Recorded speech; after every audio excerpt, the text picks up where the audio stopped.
my name is Luisa. I'm a cosmetic chemist and the founder of Luisa Fanzani Cosmetics Lab. Today I want to talk about pricing, and I want to explain or try to explain how you can price your beauty products.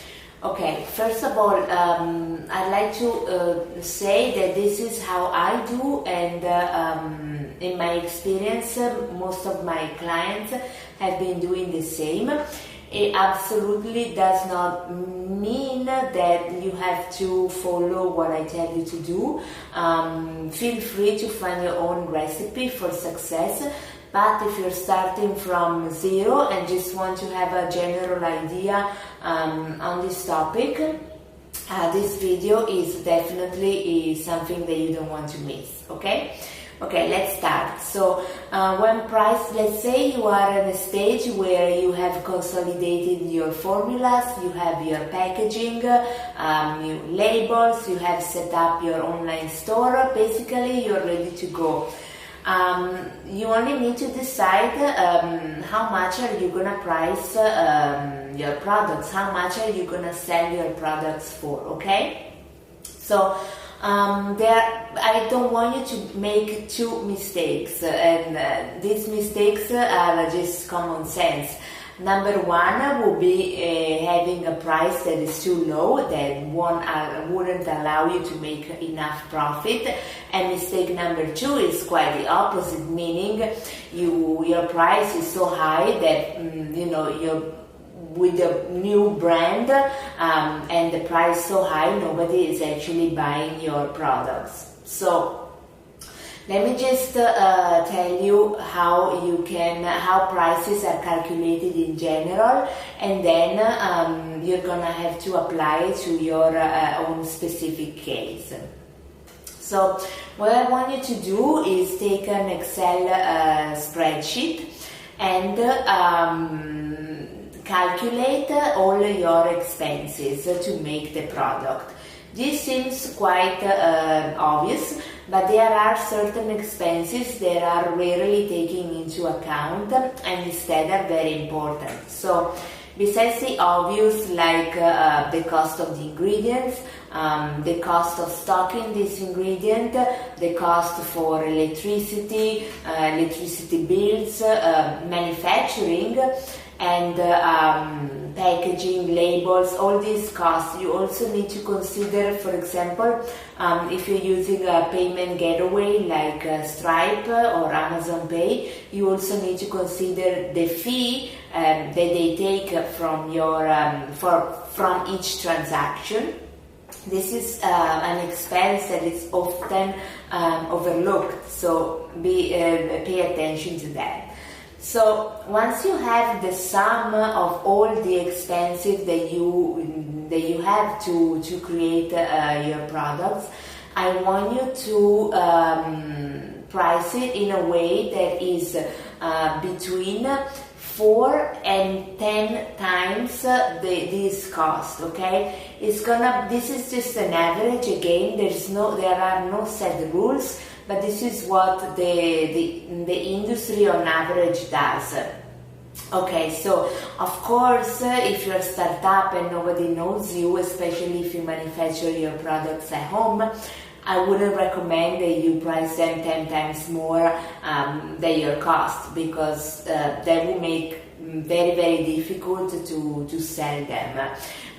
The price of beauty products, it also depends on your brand positioning. So unless you position your brand as a luxury brand, nobody's gonna buy your your body oil that it took you $6 to make. Nobody's gonna buy it for $100. Believe me when I say that. It's not gonna happen. So there's also like some ethical reasons that I personally I believe is not ethical to price to have too much margin on something. So I will stick again with what I said, between 4 and 10 times. But again, I would recommend, especially if you're just starting out, I would say that 4 is is good enough already. It's gonna allow you to still make money while having a good volume of sales.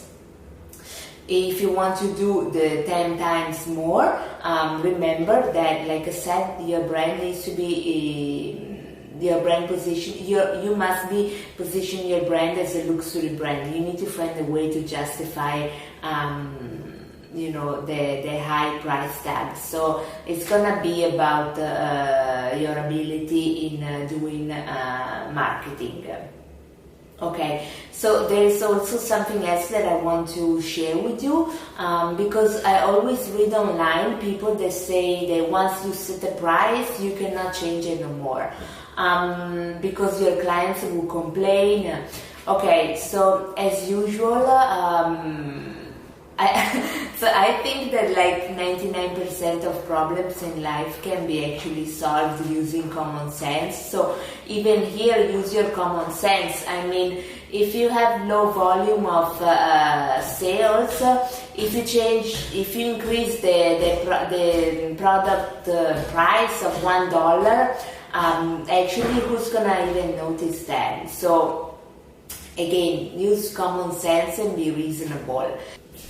On the other hand, if you have been selling products for 4 or 5 months and have a decent amount of sales and clients that are, especially if they are repeat customers, they are constantly buying from you, I would recommend that in that case, before you increase the price, you will have the decency of sending them an email explaining why you are increasing the price.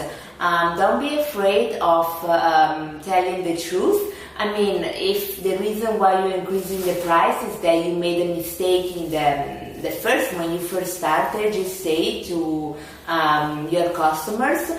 In my experience, the more transparent you are and the more honest you are, the more people are going to follow you, and they are also going to understand as long as you explain it to them. It would be a mistake to suddenly have a price increase without justifying this increase with an email or official communication. Okay, so we have seen that when you sell directly to customers, you should price your products on average for 4 to 10 times the cost that you have to produce the product. Okay. What if you are selling to not directly to the customers, but you are instead wholesaling or selling to some retail store? Well, in that case, of course, your volume is going to be higher, so you can afford to have a lower cost. Because when you go wholesale or you sell to a retail store, you're not going to sell them one piece, okay? You're going to sell maybe 100, 200 units, which means that you can, your cost can be low.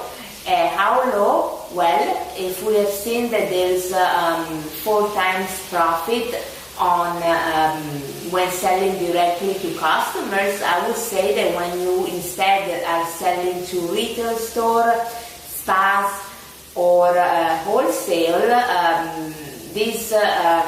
your margin should be twice, which means 2 times. Okay, so just to do a quick recap. Step number 1: calculate all the costs that you need that you have to make your product, and it's always add everything. I mentioned already manufacturing, utility bills, labels, packaging, boxing, tape, stripe fees, PayPal fees, you name it, of course the ingredients. Once you have this number, let's say $6, you can multiply this number 4, and that is gonna be your selling your price point when selling directly to customers. So with this $6 example, this will be $24. When you are selling to retail store or wholesaling, at that point instead of 24 it will be twice, so it will be $12. Again, these rules, I just wanted to give you a blueprint. Again, this is not religion, and they are not fixed rule in any way.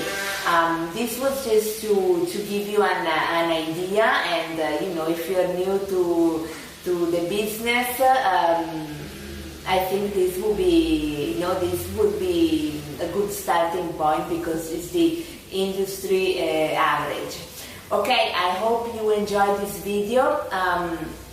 If you liked this video, please share with your with the friends.